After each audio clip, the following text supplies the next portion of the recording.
What's going on, everybody? This is Real Talk with Miles Johnson. Today's episode, I have an interview with my man Justin. So, if you don't know who Justin is, he is a freelance sports journalist who lives in Barbados, and he has a little unhealthy relationship with the Green Bay Packers. We can debate on if that is a healthy or unhealthy relationship. But he's a fan of the Green Bay Packers, and he also has his own podcast called This Just In, which started last April. And they started out on YouTube Live, and you can also find his channel on Facebook, Instagram, TikTok, Twitter, LinkedIn, all that jazz. I'll have that in the description down below. So with this episode, we'll first start off with our NBA midseason awards. So we'll start off with MVP. Now, my MVP is Joel Embiid, but I'd like to hear yours. Oh, well, this show is going to be very boring, Miles, because I too, at this current moment, I have Joel Embiid as well. This is not to say that things can't change, because in recent memory, I want to say this is the closest and most open race I have seen in quite a while. For me, in some order, I will go with Joel Embiid, probably LeBron too. And here's my dark horse right now, a surprise pick a lot of people may not have. I have James Harden third in the running. And I can see a situation where, let us say, Philly slips in the second half of this season and drops to 2 or 3. Mm-hmm. And Brooklyn has this ridiculous second half. I mean, they've already had a ridiculous first half so far. And the Nets come away with the East top seed, or even the overall top seed. It will be hard to ignore James Harden for a second MVP award. But yeah, with you, when you look at Embiid's numbers, I want to say 30 points per game, 11 rebounds, something like, and the numbers, shooting numbers are ridiculous. Like, shooting, well, I want to say 40% from 3, over 50 from the field. Am I correct? And yeah, and he's also defensive player of the year candidate. So yeah, Miles, I'm with you. I don't think you look much further than Joel Embiid when you're talking about the MVP conversation. Yeah, from the jump, or like a couple weeks ago, I had LeBron at number one. But I think Embiid, he had like a 50 something point game the other, last, or like right before the All-Star break. I mean, can't deny that he's turned it up a level this season. I credit that to Doc Rivers, that coaching staff, Daryl Morey, surrounding him with shooters all around that can spread the floor and allow him and Ben Simmons to work. So I definitely agree with you on that. And with James Harden, I mean, they might knock him because of how it handled in Houston, but I mean, he's been playing like a top 3 player in the NBA like recently. I mean, to go from averaging 35, 34 points the past 2 seasons to now leading the league in assists. I mean, it can't, we gotta give him some credit. When definitely with the Brooklyn Nets not having KD for an extended period of time, what he's done to keep them afloat, and they're the second seed in the East. I would not be mad with James Harden being that convo, and I also think Chris Paul should get some consideration. He won't win it. He doesn't have the most gaudy stats, but if you really talk about MVP, who's most valuable to the team, the Suns, they were 8-0, they went 8-0, and they still didn't make it into the playoffs, right? So they were that bad, and now they are a second seed in the West. So I think Chris Paul should get some consideration as well. So who would be your defensive player of the year? I'll give my pick after you. This, of all of them, I think is the tightest race. And I think it depends on which team kind of finishes, I don't know, with better defensive metrics. I'd give Rudy Gobert the slight edge over Ben Simmons for me. Already we know like Jazz, if not the best, like either top 2, top 3 defensive team in the league. And you have a guy, Rudy Gobert, already a 2-time defensive player of the year. I think he's averaging like over 13 rebounds per, almost 3 block shots per game. And, he is the reason, or one of the primary reasons, that defense is so good. But I really am trying my best to put Ben Simmons past him. This is a guy who, because of his size, his speed, his versatility. He can basically mark 1 through 4, like point guard, shooting guard, 3, 4. He can mark 4 different positions due to his size, his length, and his agility. And not only that, but this is a guy who leads the league, I think, in deflections, almost averages 2 steals per game, and is essentially the linchpin of an extremely great Philadelphia defense. So I think it depends on kind of 2 things. One, where these 2 teams, their respective defensive metrics finish at the end of the season. And unfortunately, history has shown that voters tend to go with the big man for rebounds and protecting the paint. But let's, for argument's sake, say again, Philadelphia manages to hold on to the best record in the East, or gets even the best overall record. And, their defensive numbers are extremely high. It's going to be very hard to look past Ben Simmons as defensive player of the year. Yeah, for me, I'm gonna have to say Ben Simmons as well. Just the way that he's played this season. Now, obviously, it's gonna be a knock on him just for the fact that he doesn't shoot. But aside from shooting, this guy does everything you want. He can pass, rebound, but especially he's probably, I say, the best defender on the Sixers, which says a lot that you have Joel Embiid right next to him. But this guy can guard your point guard. He's 6'10". He can guard most centers in the league. So I definitely have Ben Simmons in there. And if the Sixers are the number 1 seed, I could definitely see Joel Embiid being the MVP and then Ben Simmons being the defensive player of the year right beside him. But who would be a rookie of the year? I think everybody has like their same pick.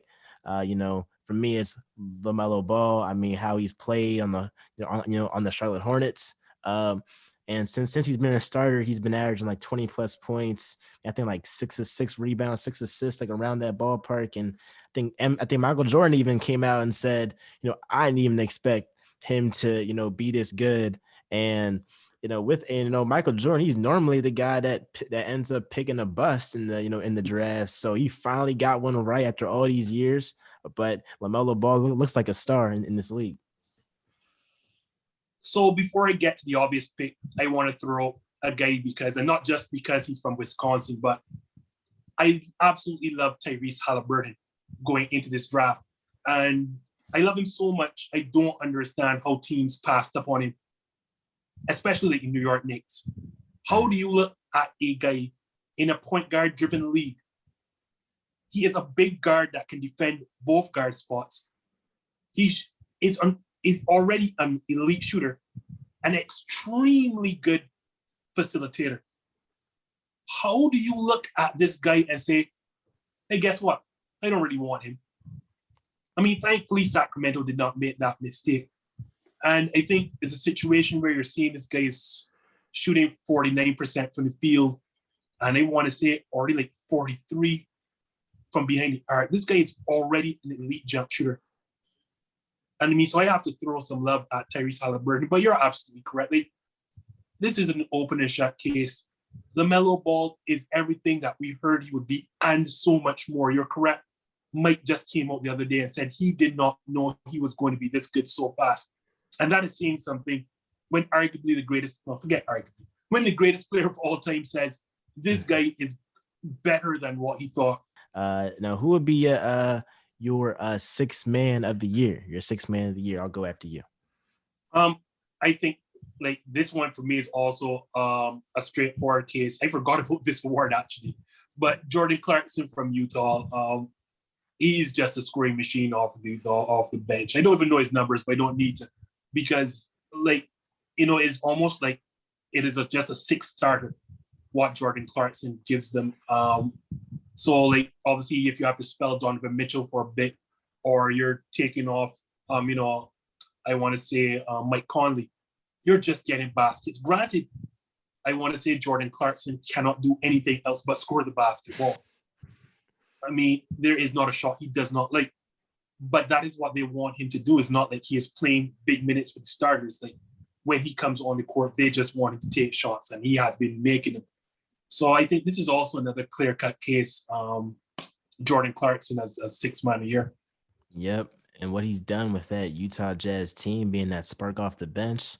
When Donovan Mitchell is out, have another guy that can get a bucket. He'll go 0 for 30, or he'll go 0 for 25, but he's going to shoot the ball. He's going to shoot the ball. He is not, he has a short memory when it comes to shooting the rock.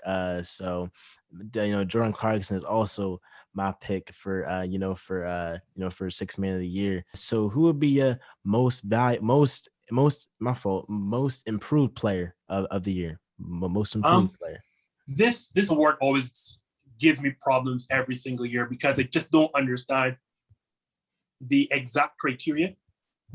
Is it a situation where you're looking at a player who was nondescript you didn't know from before and is now a decent player? Do you want a good player making the leap to all-star? Do you want an all-star making the leap to a superstar? What exactly are you looking for by most improved? So, and the name I'm about to throw out there, I think it's almost unfair to him because I've always seen him as a good player. But when you make your first all-star appearance this season and your numbers are getting New York, in the mix of the playoffs, then for me, and again, this is just my personal bias because I really do like Julius Randle, but what he's been able to do in New York, again, the shooting numbers, he's extended his range to three because typically he has been a mid-range to long two guy. But what he has been doing, and he is such a playmaker, he's always been that guy. A lot of people just didn't realize in LA, I think LA cut ties with him too quickly.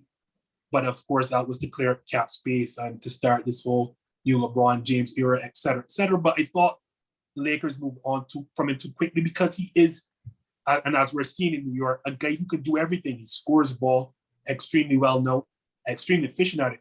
He is a good rebounder and an extremely gifted playmaker at his position. So for me, him being able to make the leap from good to all-star, I'll give it to Julius Randle. That's a good pick. I can't, my pick is gonna be, I'm gonna say Jeremy Grant. But Julius Randle, the Knicks are in the playoffs right now. It's been a minute since they've been a relevant team or just in the mix. So, what he's done with them. And it's like the Lakers players, these ex-Lakers players, we got Jordan Clarkson snapping, we got Julius Randle snapping, all drafted by the Lakers. So, everybody left LA and they just started hooping.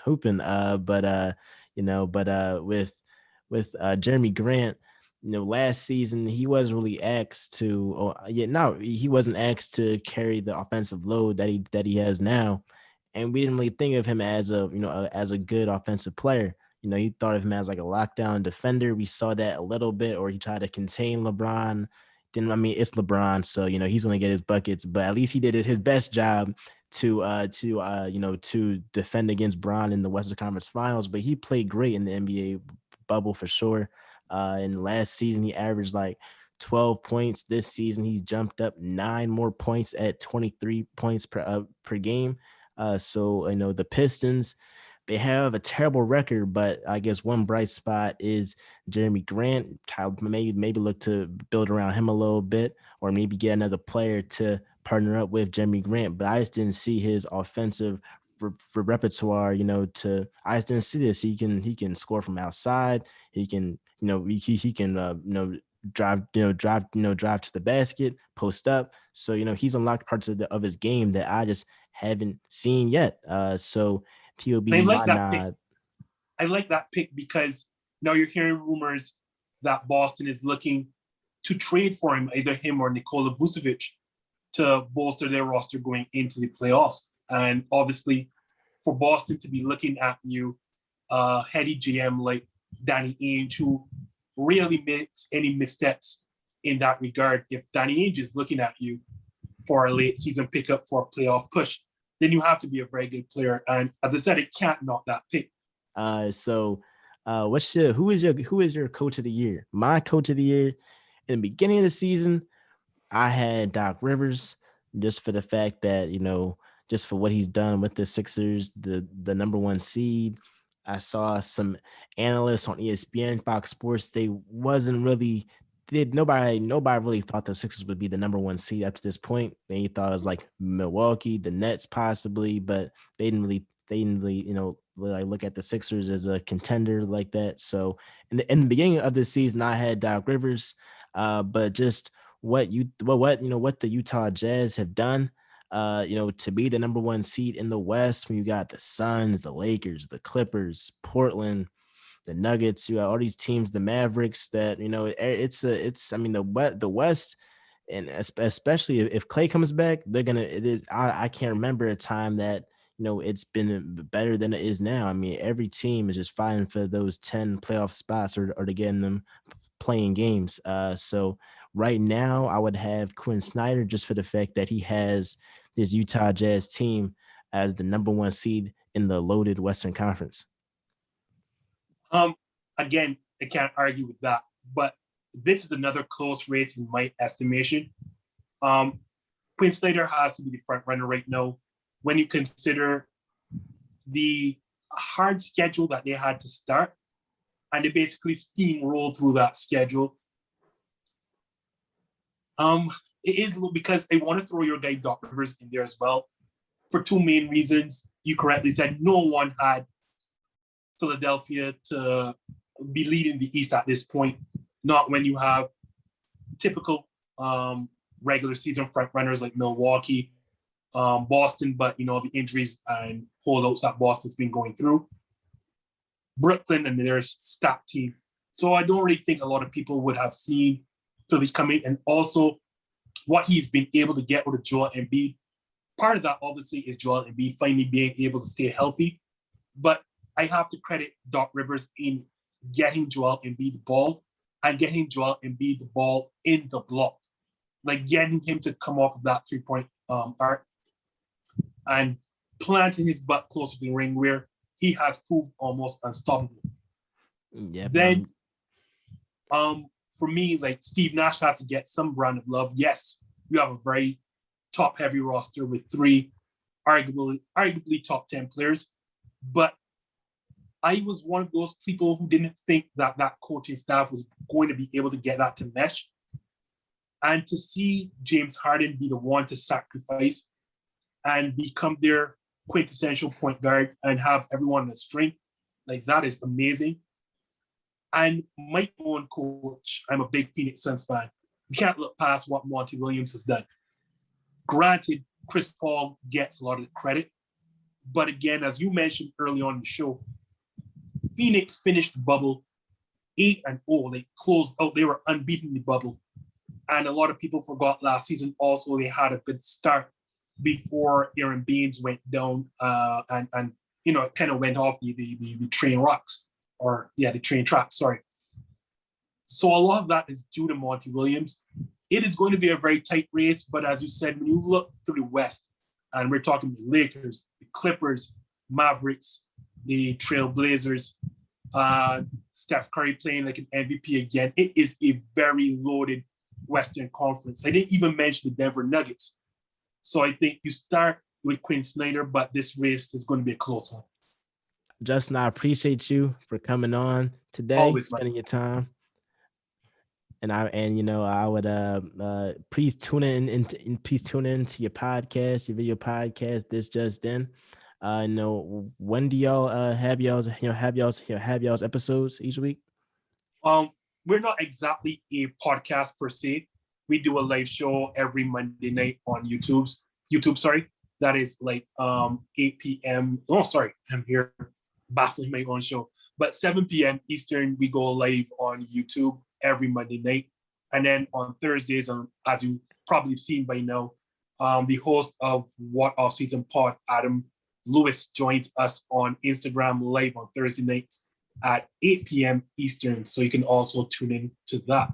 But at some stage, we're going to get Miles, for those who listen to the show, we're going to get Miles on our show. That's not just to repay him for having us here, but, I also like your stuff. And I think you have a great future in this game. So we want to get you talking about some basketball. And unfortunately, we didn't get a chance to touch on NFL offseason moves. So we're going to bring you in to talk about that. but we can't wait to have you on because it was a huge, huge pleasure coming on your show and guest appearing.